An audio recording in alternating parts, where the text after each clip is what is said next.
Hello, this is Breakfast with Gavin Grey. Hundreds of thousands of people in Haiti are ordered to take cover as a tropical storm approaches. It's feared strong winds and rain could destroy the tent cities set up after the earthquake.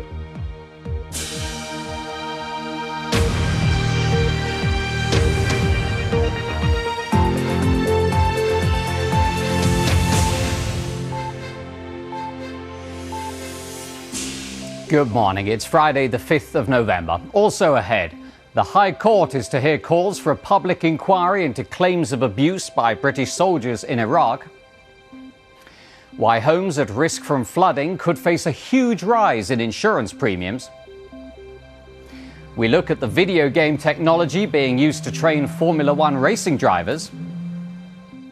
And how a British woman has helped solve the mystery of a lost Italian masterpiece. Well, also on the programme, forget Rio, forget Stockholm and even Atlanta. We'll find out why Margate is now one of the hottest holiday destinations. And Carol has your weekend weather. And today is going to be cloudy, quite mild and also windy in the southern half of the country with some rain. The northern half seeing some brighter conditions with sunshine and showers. We'll have more details on all of that and a full weekend forecast in about 15 minutes. Thanks, Carol. In Haiti, the government has ordered people living in the earthquake refugee camps to leave. Members of the National Union of Journalists have begun a 48-hour strike at the BBC in a dispute over proposed pension plan changes. The NUJ, which has just over 4,000 members at the BBC, voted to reject the corporation's final offer on pensions.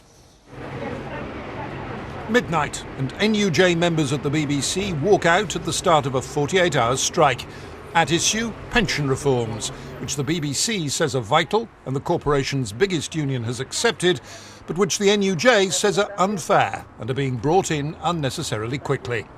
The issue we've really got about this is that we are working on the basis of there being a deficit in the pension scheme, when nobody knows if that is true. The valuation of the pension scheme isn't even due until next year, and we can't understand why these changes are being rushed through now. In a leaked email, the BBC's head of news, Helen Bowden, a trustee of its pension scheme, agreed the BBC should have waited. But the corporation says if it hadn't acted now, pensions regulators would have demanded higher payments into its pension fund. That would have meant hundreds of job losses and cuts to services. The action today and tomorrow is expected to have a noticeable impact on programmes, with managers planning to offer only a truncated news service on TV and radio. Nick Higham, BBC News. How Peterson gets on, of course, as I'll well. update you at 5:30. OK, thanks for that. Well, it's just 6:15 at the moment, and you're watching Breakfast from BBC News. The main stories this morning. A tropical storm is moving towards Haiti, threatening the refugee camps set up after the earthquake in January. The prison service says it will carry out a high-level review after a third night of rioting at the Moreland prison complex near Doncaster. And you're watching Breakfast, and still to come this morning, just the ticket for Kent will explain why the world's top holiday destinations could have to make way for Margate. And here's Carol with a look at this morning's weather. Good morning, Carol. Good morning, Gavin. Well, this morning, for many of us, we're getting off to a dry start, but there's more rain.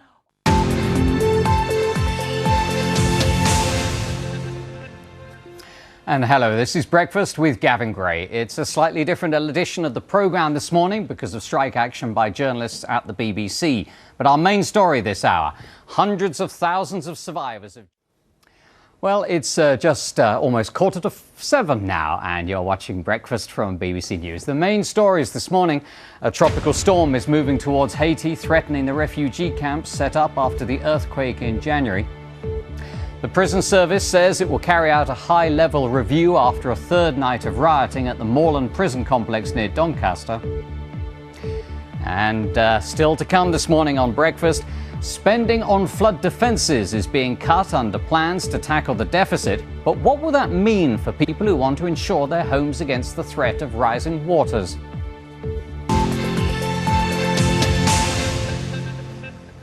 OK, and if you're just waking up, let's see what the weekend weather's looking like. Here's Carol. Thank you, Gavin. Good morning. Well, today we're looking at more rain.